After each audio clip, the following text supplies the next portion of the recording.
The 12th century was an era of kingdoms carved by swords and alliances forged in whispers. At the center of England's turbulent realm stood King Henry II, a ruler whose ambition reshaped the very foundation of monarchy. His reign promised the unification of lands stretching from the Scottish border to the Atlantic coast of France. Yet it also birthed an insatiable conflict that would shake the church itself. At the heart of this storm was Thomas Becket, the Archbishop of Canterbury, whose loyalty to God would collide violently with the king's vision of authority. Their struggle was more than a personal feud, it became a war of law, faith, and power, leaving scars that would echo through centuries. Witness the drama, the intrigue, and the ultimate reckoning in the shadow of England's Angevin throne. The rise of Henry II and the foundation of the Angevin Empire. King Henry II was born on March 5, 1133, in Le Mans, France, into the turbulent legacy of the House of Anjou. From his earliest days, Henry was marked by a mix of privilege and peril, destined to inherit not just lands, but a web of claims and rivalries that would define his life. His father, Geoffrey of Anjou, had secured his position through both cunning diplomacy and battlefield victories, while his mother, Empress Matilda, carried the legacy of her father, King Henry I of England. This lineage placed young Henry squarely in the crosshairs of English politics, a pawn and heir all at once. By the time he reached adolescence, Henry had witnessed firsthand the chaos of civil war in England, known as the Anarchy, during which his mother fought King Stephen for the throne. These formative years hardened him, teaching him the intricacies of loyalty, betrayal, and ambition. He learned that power was not merely inherited, was seized, defended, and carefully orchestrated. At just 17, Henry assumed the title of Duke of Normandy after the death of his father, asserting control over lands that stretched across France.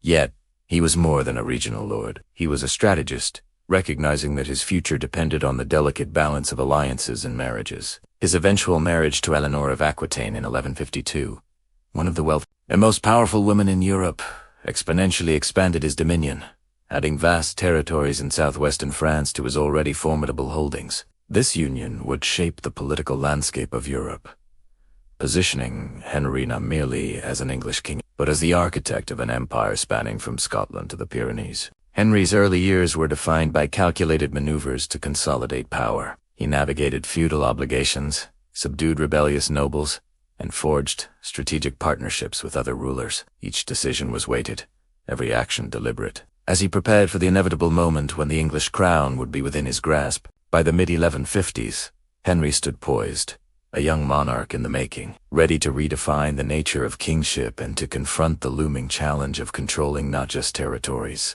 but the church itself, a struggle that would soon erupt into one of the most infamous conflicts in English history.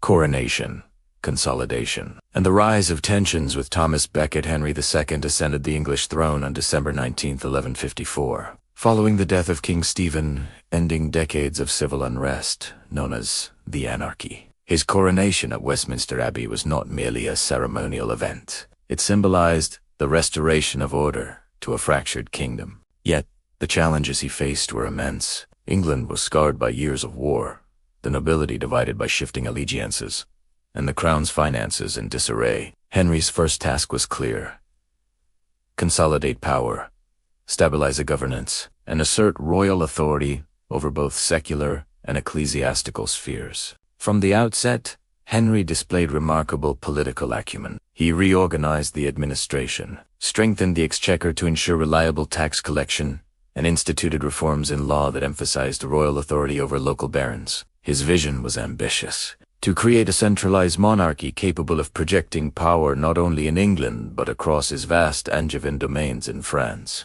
The crown, in Henry's eyes, was not simply an heredute, was a tool for order, justice, and empire. However, this vision soon collided with the church. Thomas Becket, Henry's childhood friend, became Archbishop of Canterbury in 1162, a position meant to secure Henry's influence over ecclesiastical matters.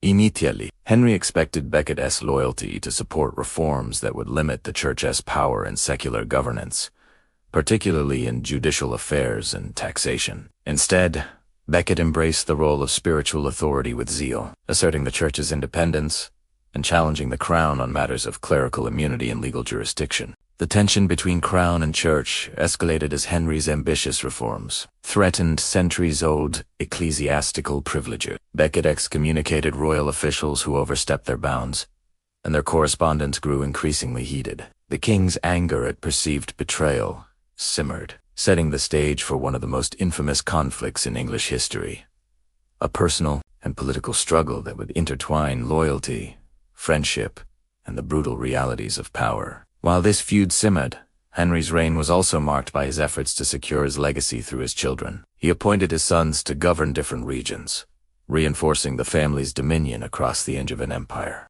These early years of his rule demonstrated Henry's skill in balancing domestic reform, dynastic planning, and the complex relationship between secular and religious authority, a delicate equilibrium that would be violently tested in the years to come. The murder of Thomas Becket and the crown in crisis. By the late 1160s, the tension between Henry II and Thomas Becket had reached a boiling point. The king, desired to assert authority over the church, clashed with Becket's unwavering defense of ecclesiastical privileges. The dispute became public, drawing attention across England and Europe, and threatening Henry's carefully built reputation as a ruler of justice and order. What had begun as a clash of ideals soon became a personal vendetta, fueled by anger, mistrust, and political necessity. On December 29, 1170, the conflict reached its horrifying climax. 4 of Henry's knights, interpreting the king's frustrated outburst as a command, traveled to Canterbury Cathedral. There, in the sacred space where law and faith intersected, Becket was brutally murdered at the altar. The shock reverberated throughout England and the Christian world. Henry, who claimed he never intended such an act, faced immediate backlash. The murder tarnished his reign and forced him to confront the limits of royal authority against spiritual power. In the aftermath, Henry sought to repair his image through public acts of penance. He performed a humiliating pilgrimage to Becket's tomb, enduring scourging by monks as a symbolic gesture of repentance. This public submission, while humiliating, allowed him to reclaim moral authority and restore order. Yet the incident highlighted the precarious balance of power. Even a king of immense ambition and intellect could be challenged by the church and the weight of public perception. The Becket affair also influenced Henry's administrative policies. He became more cautious in his dealings with the church, recognizing the potential for religious opposition to undermine political objectives. Simultaneously, he intensified efforts to centralize legal and fiscal authority, ensuring that the monarchy's power would remain resilient, even amid scandal. Beyond politics, the episode had lasting cultural and historical implications. Becket's martyrdom became a symbol of the church's moral authority and inspired pilgrimages, literature, and art for generations. For Henry, it was a stark reminder that the legacy of a monarch was shaped not only by victories and reforms, but also by crises that tested the limits of loyalty, faith, and power. Later years, family struggles, and the consolidation of power as the 1170s unfolded. Henry II faced not only external challenges but also the simmering tensions within his own family. The very lineage meant to secure his legacy became a source of conflict and strife. His ambitious sons, Henry the young king, Richard, Geoffrey, and John each sought power and recognition, creating fractures in the Angevin Empire that threatened to undo decades of meticulous consolidation. Henry's determination to control succession and territorial authority often put him at odds with those he loved, creating a delicate, tense balance between paternal duty and political necessity. Henry's eldest son, crowned as junior king during Henry II's lifetime, grew increasingly frustrated with limited authority. Supported at times by rebellious barons, he sparked revolts that tested his father's strategic patience and military acumen. Richard, bold and charismatic, showed early signs of the warrior spirit that would later define him as Richard the Lionheart. Geoffrey, ambitious yet temperamental, and John, the youngest, whose cunning and ruthlessness were less refined, each complicated Henry's vision of a stable dynastic succession. To maintain control, Henry skillfully leveraged marriage alliances, legal reforms, and administrative oversight across his vast territories. The Angevin Empire, spanning from England to large parts of France, was held together not solely by military might, but by a sophisticated network of loyal officials, sheriffs, and legal mechanisms. Through innovations like the development of itinerant justices and standardized revenue collection, Henry strengthened central authority, ensuring that even rebellious sons could not easily dismantle the structure he had built. Despite domestic tensions, Henry also focused on diplomacy abroad. He navigated alliances with France, Scotland, and the Holy Roman Empire. Understanding that the monarchy's stability depended as much on foreign relations as on domestic control, his ability to balance the ambitions of powerful nobles, maintain military readiness, and enforce legal reforms showcased his unmatched political skill. Yet the personal cost of these triumphs was immense. Henry's relationships with his children were strained, defined by cycles of trust, betrayal, and forced reconciliation. His stern approach to governance extended into his family, illustrating that the consolidation of an empire often demanded sacrifices of intimacy and affection. By the end of his reign, Henry II had not only expanded and solidified Angevin authority, but also laid the foundations for the enduring power of the English monarchy. He demonstrated that true strength required both martial prowess and the subtle, often painful, art of governance. The crown he passed on would inherit a kingdom shaped by his vision, marked by the triumphs and tribulations of a ruler who understood that family, faith, and power were inexorably intertwined. The final years, legacy, rebellion, and the shadow of mortality by the late 1180s. King Henry's health was beginning to falter, though his mind remained as sharp and calculating as ever. The years of conflict with Thomas Becket, with rebellious sons, and with neighboring monarchs had left their mark, both physically and emotionally. Even as he faced the inevitable approach of old age, Henry's attention to the empire's governance never waned. His final years would be defined by a mixture of reconciliation, hard lessons in power, and the preparation of a legacy that would resonate through centuries. The rebellions of his sons, a recurring source of personal anguish, reached their climax in this period. The young king, Richard, and John, often at odds with one another, challenged Henry's authority repeatedly, emboldened by alliances with disgruntled barons and foreign powers. Yet Henry's mastery of diplomacy, military strategy, and legal authority allowed him to suppress these uprisings without completely destabilizing his realm. His ability to forgive yet maintain control became a defining characteristic of his final years, a delicate balancing act between paternal authority and sovereign power. Internationally, Henry continued to wield influence with remarkable skill. He negotiated treaties with France, fortified alliances with loyal nobles, and used strategic marriages to strengthen the Angevin hold on territories. Even as disease and exhaustion took their toll, he remained deeply involved in the administration of justice, the collection of revenues, and the intricate politics of the English and continental courts. The crown, under his guidance, was not merely a symbol of power but a functioning instrument of governance. However, the personal cost of these years was profound. Henry's relationship with his eldest son, the young king, was permanently fractured, culminating in periods of estrangement and bitter confrontation. Similarly, the seeds of mistrust sown among his younger sons would shape the future of the English monarchy, foreshadowing the turbulent reigns of Richard and John.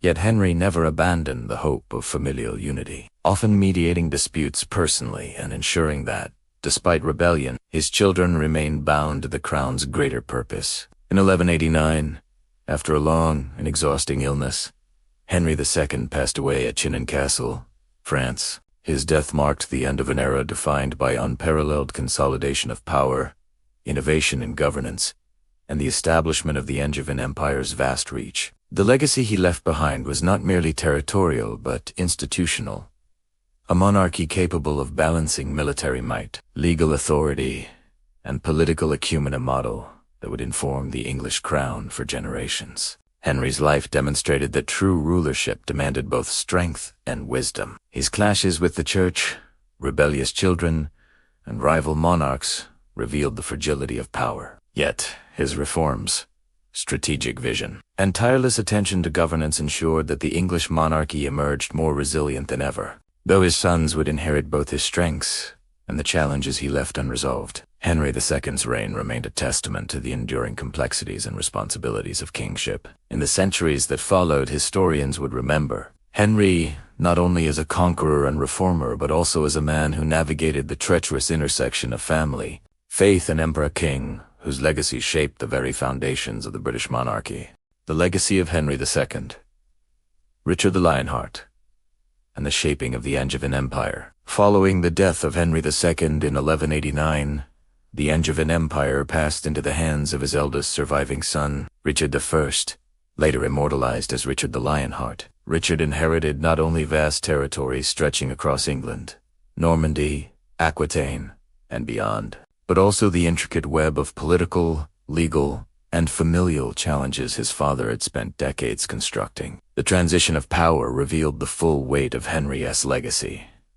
A kingdom strengthened by law, fortified by diplomacy, yet perpetually vulnerable to the ambitions of rivals and the temperaments of heirs. Richard's early years as king were defined by a desire to assert his independence and leave his personal mark on history. Unlike his father, whose reign was consumed by administration and domestic consolidation, Richard's focus lay on military prowess and crusading glory. From the outset, Richard's campaigns required the mobilization of resources across his inherited empire, a feat made possible by the administrative structures Henry II had painstakingly established. The systems of taxation, justice, and local governance allowed Richard to fund the Third Crusade, maintain armies abroad, and enforce loyalty among nobles who might otherwise exploit his absence. Despite his long absences, Richard's reign did not unravel the empire his father had built. The governance of England, Normandy, and Aquitaine was delegated to trusted administrators and regents, many of whom had served Henry,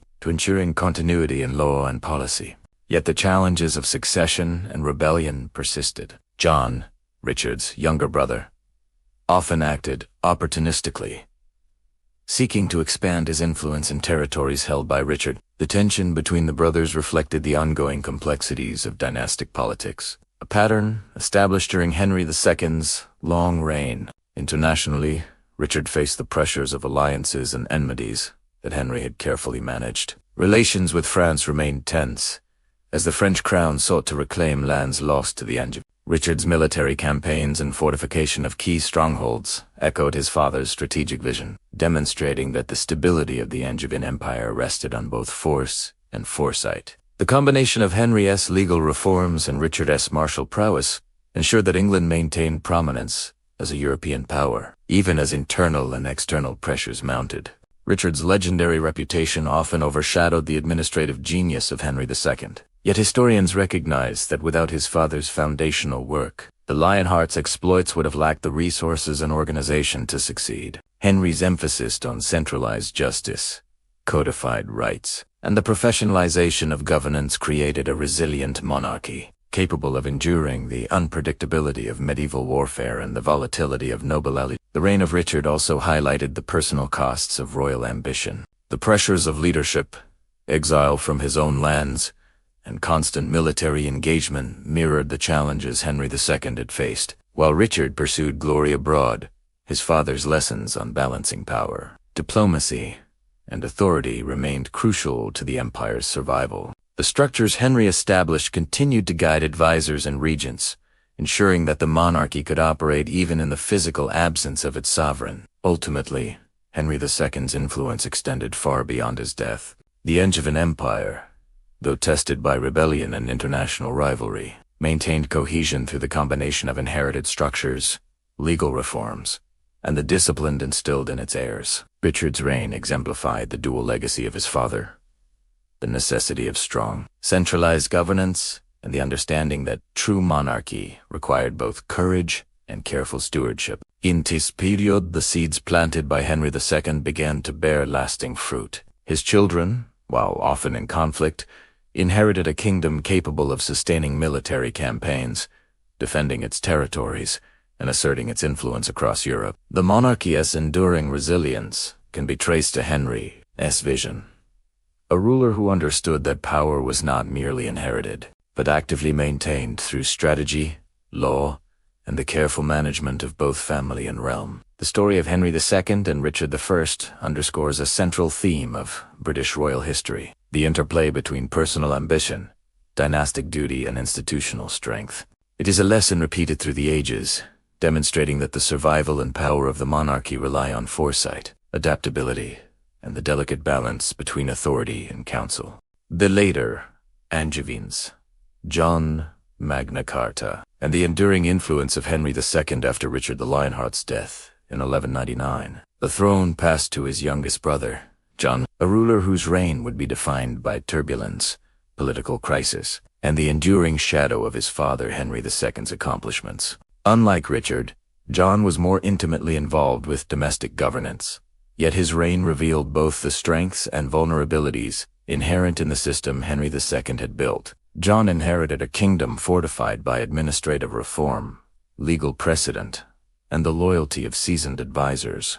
However, his personality and approach to rulership clashed with many of the noble families that had supported the crown for generations. Unlike Henry, whose combination of strict authority and strategic diplomacy balanced the ambitions of his sons, John struggled to maintain trust among the barons and key regional lords. His frequent disputes over taxation, land rights, and feudal obligations led to widespread resentment and ultimately rebellion. The most famous result of this internal pressure was the sealing of the Magna Carta in 1215.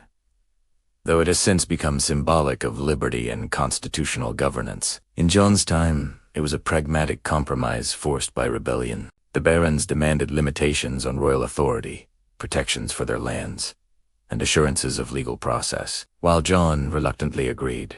The document reflected the tension between centralized power Henry II's enduring legacy and the need to balance noble autonomy. In this way, Henry's administrative and legal innovations both empowered the monarchy and set the stage for their formal negotiation with the realm's elite. John's reign also faced international challenges. The loss of Normandy and other continental holdings to the French crown highlighted the fragility of Angevin power beyond England. These defeats contrasted sharply with Henry II's skillful management of cross-channel territories, illustrating that personal competence and leadership qualities were crucial to sustaining dynastic ambition. Yet, despite military setbacks and political crises, the structures Henry II had established: taxation, local governance, legal oversight allowed England to survive and maintain cohesion during turbulent times.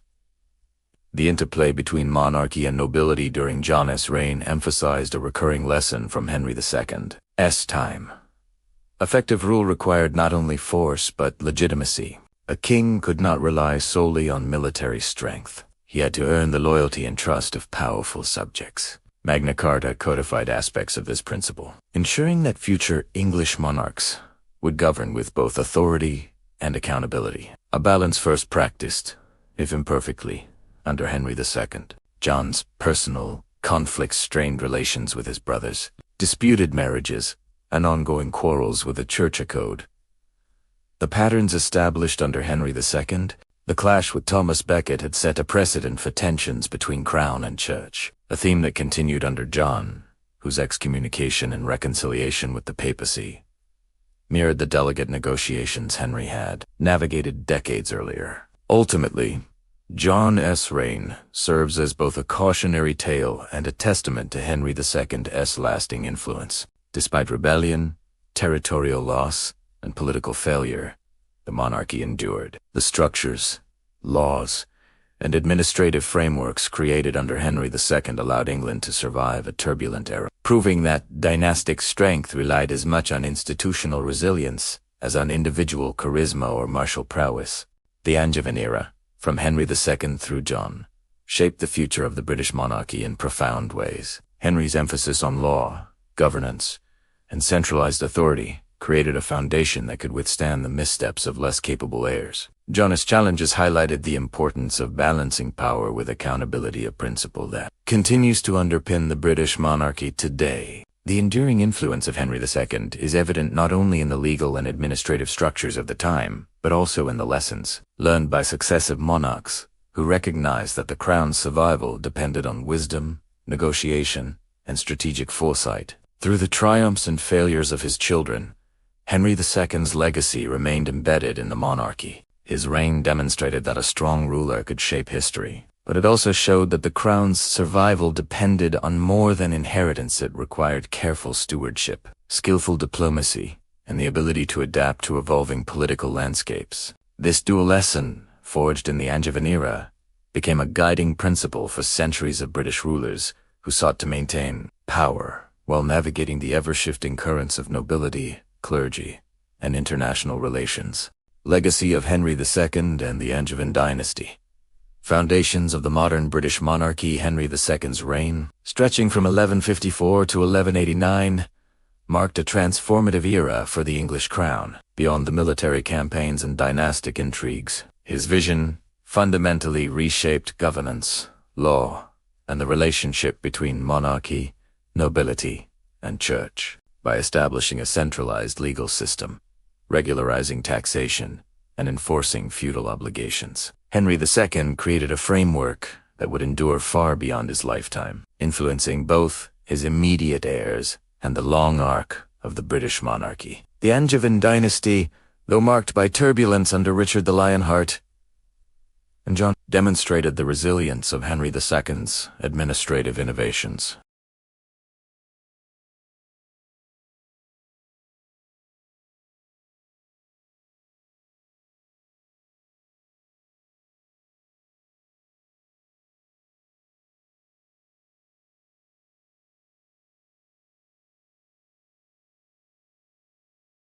These reforms allowed subsequent monarchs to govern with legitimacy, even amid personal shortcomings or political crises.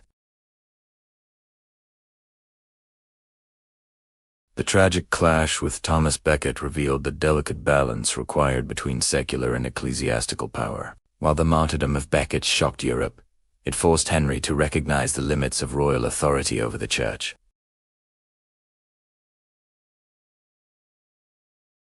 And legal tensions with prudence. Understanding that soft power diplomacy, symbolism, and negotiation was often more potent than military might, his dynastic policies emphasized strategic marriages and alliances, ensuring that the Angevin influence extended across England, Normandy, and large parts of France.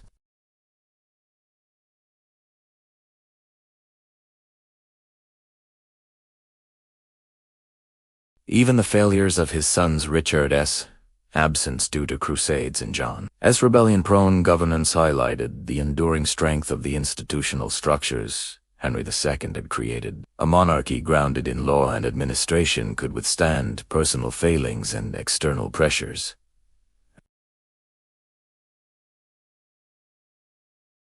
Chronicles, letters, and legal records from Henry II's reign offered subsequent rulers a blueprint for balancing authority, justice, and governance.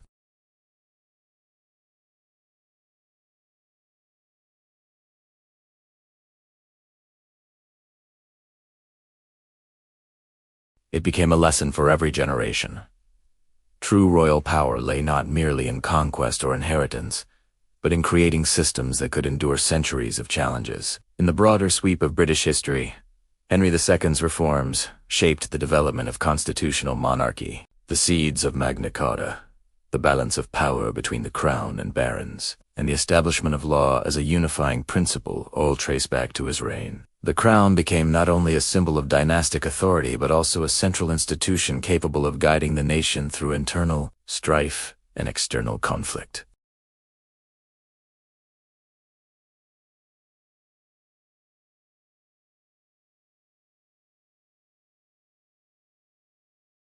Modern Britain, with its parliamentary system, judiciary, and ceremonial monarchy, reflects centuries of evolution rooted in the Angevin era. By prioritizing law, institutional resilience, and strategic diplomacy, Henry II ensured that the monarchy would remain adaptable, relevant, and enduring.